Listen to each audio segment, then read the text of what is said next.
Is it possible to put out the sun? For example, what would happen if we poured all of the Earth's oceans on it? Or even more water? Well, let's find out. The universe is a place full of mysteries. Since ancient times, scientists have been arguing about how space works. But none of us has ever doubted the existence of one thing: the sun. The center of our solar system. It's big, bright, and immortal? Nah, not really. Actually, the sun is just an ordinary star. It consists of 75% hydrogen, a little helium, and a pinch of other heavy elements. Gravity holds it all together. But in around 5 billion years, the life cycle of the sun will come to an end. The hydrogen inside it will run out. Our star will begin to grow gradually, and you can't even imagine just how big it will become. And then it will start eating all the nearby planets. That's when we'll regret being so close to it. After eating us all, the star will remain a red giant for another billion years or so. And then, sooner or later, it will begin to shrink and fade, turning into a white dwarf. In the end, nothing will remain of it but a bright and colorful planetary nebula.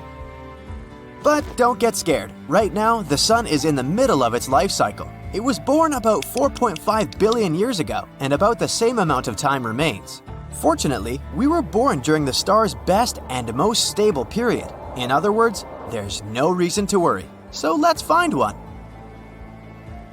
How about speeding up the sun's life cycle with the help of water? We'll try to collect all the water on Earth and pour it onto the sun. First, we'll need a bucket. No, not this one. We'll need a really, really big bucket. The one that can contain around 326 million cubic miles of water. It will be equal in size to the distance from Washington to Chicago. Or if we can only find ordinary buckets, there should be around 70 quintillion of them. This is a number with 18 zeros. Okay, imagine that we magically got that many buckets. It's time to put out the sun. We splash the star with all this water and nothing? Seriously? Oh, just look at this. The sun has probably felt sorry for us and produced one little solar flare. It turns out that all water on Earth is actually just a pathetic drop for the sun. People often underestimate how much bigger the sun really is than our planet. In reality, it can fit more than 1,003,000 Earths. So yes, the sun won't go out or even get colder. It won't even notice that we've done something. But let's not give up. We really want the sun to go out for some reason. What happens if we pour just enough water on it? And how much is this enough? Remember our quintillions of buckets? Well, we actually need about 370 octillions of them.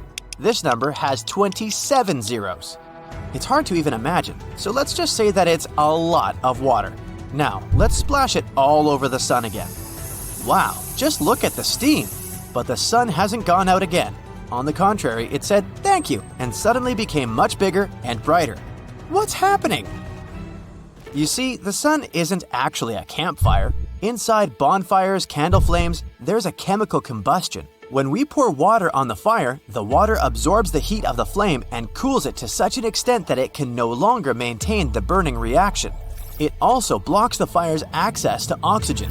Water basically stops the chemical process. But the burning of the sun isn't the same reaction. Even though we say it burns, it's not entirely true. What happens there is called nuclear fusion. It's one of the most violent and craziest reactions in the universe.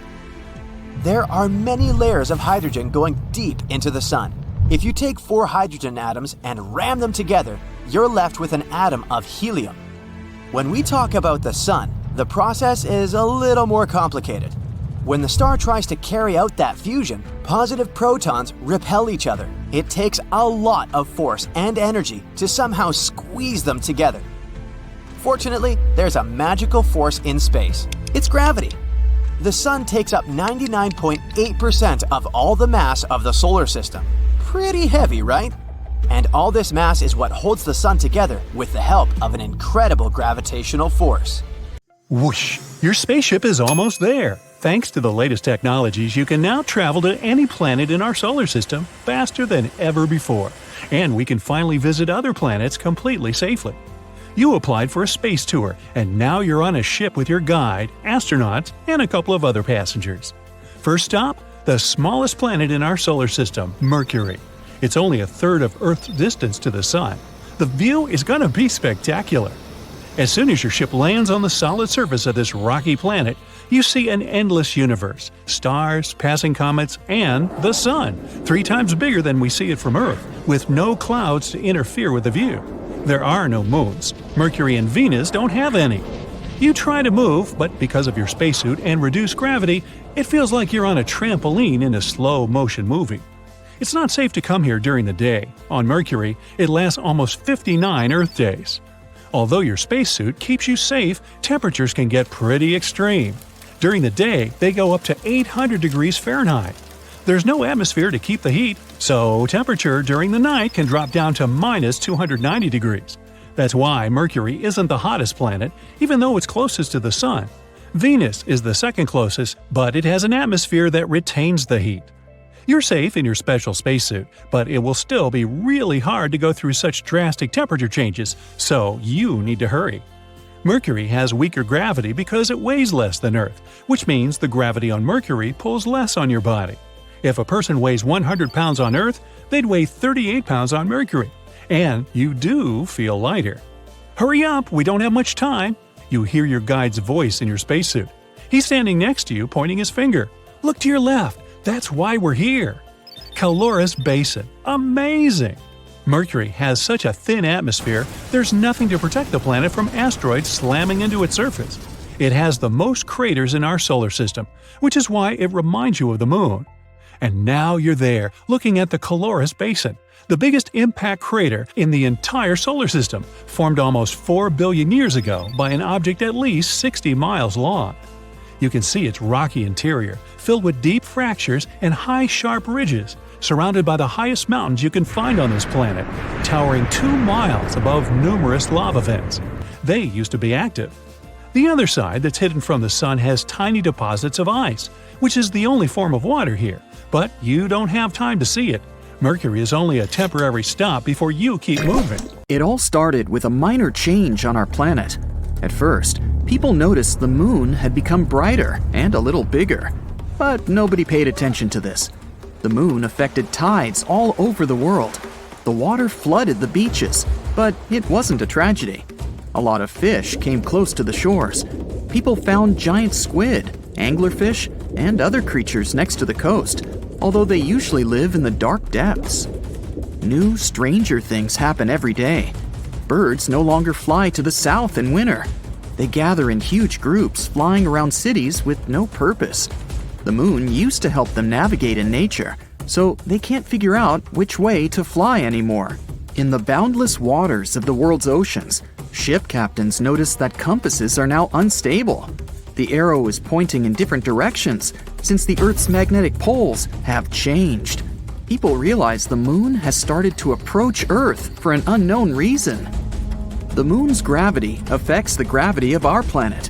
This entails changes in the climate, the behavior of all living beings, and the magnetic field. Now, it rains in the driest places and gets hot in the coldest lands. It's knocking down ecosystems all over the planet. People living near forests hear wolves howling all the time. The moon drives these animals mad. The Earth's natural satellite is growing in size and lights up the night much brighter. Nothing critical has happened yet. People don't panic because they don't want to believe the end is coming. But then, one day, the moon reaches a critical point. You're walking down the street listening to music, and at that moment, someone pushes you. Okay, maybe that guy is late for work. You keep walking, and a girl coming by hits your shoulder. "I'm sorry," she says, and goes away. You've noticed the fear in her eyes. You look ahead and see people running towards you. You take off your headphones and hear screams and sirens. People leave their cars and run away. Hundreds of seagulls are flying in the sky. You hear a strange noise among all the sounds of chaos. It seems to be water. How is this possible? You're in the city center, a few miles from the shore. But there's no time to think. You notice a huge wave flooding the streets and heading straight to you. You run into a building and go up to the 10th floor. From here, you're watching the water filling the city. The strong stream blows all cars, one-story buildings, and trees off the road. You notice a shark and other fish in the water. People are hiding in houses and on the roofs. The whole city is quickly plunging into a catastrophe. You wake up, gasping for air, struggling to peel yourself from your bed. When you do manage to get your feet on the ground, it feels like they're glued down tight. You're twice as heavy. It feels like you're carrying another you on your shoulders all day long. Well, congratulations. You've woken up on an Earth where uncontrolled experiments with dark matter have doubled the force of gravity. Mass panic happens when over 8,000 aircraft fall as soon as the gravity spikes, crashing into buildings, forests, and oceans. And that's because airplanes suddenly lost the balance between the pull of gravity and the lift force necessary to keep them cruising. Pilots did attempt to save their planes, but GPS failed as satellites swiftly moved. After a month, humans begin to look more and more like chimps. Bones are getting thicker, and the immense force constantly pulling people down is squashing their spines, making everybody bend over. People start figuring out that walking ape-style on all fours helps with better balance and stability. And that becomes a big deal, since even tripping over a tiny rock could lead to a nasty fracture. Falls not only get more intense due to the extra forces on bones and joints, but they also happen faster. Gravity's pull doubles the acceleration force, increasing it from 32 feet per second to 64 feet per second. Your house is not a safe place anymore. Old buildings and bridges all over the world are now collapsing. Inside those still standing, residents get the scary feeling that the whole place is shaking, and cracks start showing up everywhere. It's dangerous to stay inside houses, as roofs are now twice their usual weight, and any rain or snow also feels twice as heavy. Car alarms are constantly going off because tree branches keep falling all over the place. Most trees simply can't bear the weight of gravity, and only strong and small plants survive, like cactuses and succulents. 6 months after the sudden change, supermarkets have a sinister vibe going on, with shelves nearly empty and people arguing over the last loaf of bread. You get frustrated to see that your favorite Japanese restaurant is now 5 times more expensive. And it's not just about salmon prices. It's rice that has become a rare luxury item, since the gravity boost has messed up the photosynthesis process, and the seeds are taking too long to grow. Imagine a planet where every breath you take electrifies your body like a shot of espresso. The sky above you is an intense shade of blue, while colossal trees stretch towards the heavens, their vibrant green leaves growing at an astonishing rate. Daily exercise becomes a thrill like no other. With the abundance of oxygen, you become a supercharged version of yourself. Running feels effortless as you dart across the landscape, lifting weights that would normally seem impossible. It's as if the world itself is infused with a surge of energy. Everything is moving faster. The wildlife surrounding you is equally affected by this oxygen overload. Animals roam the land in majestic proportions. Their massive frames are propelled by speed and agility. Picture yourself in a pulse-pounding chase with an oxygen-charged cheetah, racing against a predator that could put a Ferrari to shame. Now you may wonder how such a wild scenario could ever be possible. Well, let's see. Oxygen is the powerful fuel that keeps life going. It makes up about 21% of the air we breathe, and every breath we take delivers these tiny molecules to our cells, giving them the energy they need to thrive. Without oxygen, our cells would struggle, and our bodies would fall apart. But that's not all. Oxygen is a superstar that works for all kinds of living things, from tiny bacteria to giant elephants. It's even important underwater, where it enriches the oceans. Amazing creatures like plankton and algae produce lots of oxygen, creating a thriving underwater world. But to fully understand the impact of high oxygen levels on the planet, prepare for a journey back in time. Recently, scientists have made an astonishing discovery. They tested rocks from 2 different places that were really far apart. And can you believe it? These rocks held tiny pockets of gas that showed how oxygen levels shot up by almost a third in a very short time. It was like a breath of fresh air. So they studied these rocks and found that oxygen levels back then were much higher. Imagine lush landscapes, towering forests, and gigantic swamps that stretched as far as you could see. During the Carboniferous period, oxygen ruled the atmosphere at an impressive 20%, just like today. But over the next 50 million years, its levels shot up to a crazy 35%. Can you imagine what that did? As oxygen surged, something incredible happened. Huge forests grew all over the land, creating a breathtaking green world.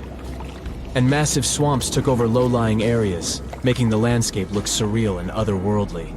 At the same time, carbon dioxide levels dropped. Normally, when things break down, microbes release carbon dioxide into the air. This gas acts like a warm blanket, trapping the sun's heat and raising temperatures. But in the mysterious swamps where these giant plants were buried, the microbes couldn't do their job. The result? The planet got really cold. Consider the rogue planet, the cosmic wanderer that nobody wants to take home. Basically, a rogue planet is a planet that has been ejected from its own star system and is now floating aimlessly through space like a cosmic loner. These planets aren't just a theory. Scientists have actually detected some in our galaxy. In fact, estimates suggest that there may be lots of these cosmic nomads floating around the Milky Way. And they aren't just small rocky worlds like Earth. Some of them are actually massive gas giants, many times larger than Jupiter.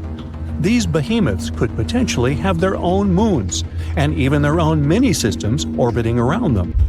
For example, one of the most famous rogue planets we know of has a complicated name. Here, you read it for yourself. It's located about 80 light-years away from Earth, and it was discovered in 2013.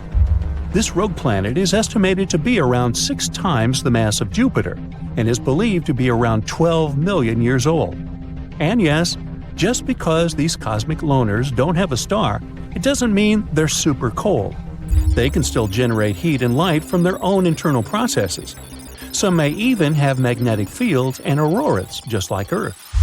In other words, rogue planets could potentially be habitable if they have the right conditions. So, what would life on such a planet look like?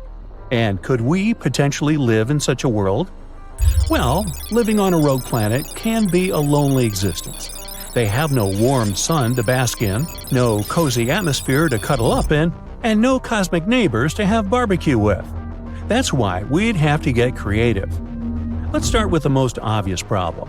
We'd have a hard time without light and heat. So, how do we fix this? Well, we'd probably have to invest in some really fancy space heaters and wear fashionable super warm spacesuits.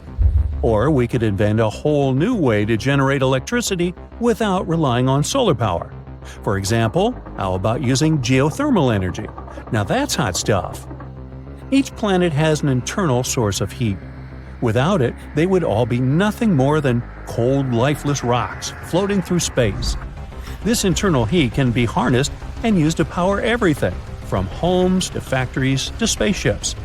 It's like having a hot tub big enough to power an entire city. And that city, most likely, will be located underground, closer to the heat source. And as for light, well, we'd probably have to build some really bright flashlights. Or maybe even learn to genetically engineer some bioluminescent organisms to light up our homes. Just imagine, space is overgrown with neon mushrooms and plants. By the way, speaking of plants, plant life would be pretty hard to come by without a star. So, what would we eat? Well, we could use the same geothermal vents that we talked about, or some chemical reactions to sustain ourselves. And hey, maybe we'd develop a taste for sulfur-rich foods, or we'd start fermenting our own drinks from the bubbling volcanic mud. Yum! But besides food, we'd have a more important problem. Living on a rogue planet would be breathtaking, literally. We'd have no air. You see, not all rogue planets have good, stable atmospheres. It all depends on their size, composition, and other things. But even if our new home does have an atmosphere, it may be incredibly thin and unstable. We'd have no pretty blue skies or dramatic sunsets to admire. Instead, we'd be staring out into the infinite void of space, where the stars would be brighter than ever before. And forget about weather patterns. Without an atmosphere to create them, we'd have no rain, no snow, and no thunderstorms. And that's just some minor problems. What's worse, the temperature on the planet would be wildly fluctuating, swinging from unbearable heat to unbearable cold. It would be like living in an oven that's always being turned on and off. And finally, we'd be exposed to all kinds of space debris and cosmic radiation. That's it for today. So hey, if you pacified your curiosity, then give the video a like and share it with your friends. Or if you want more, just click on these videos and stay on the bright side.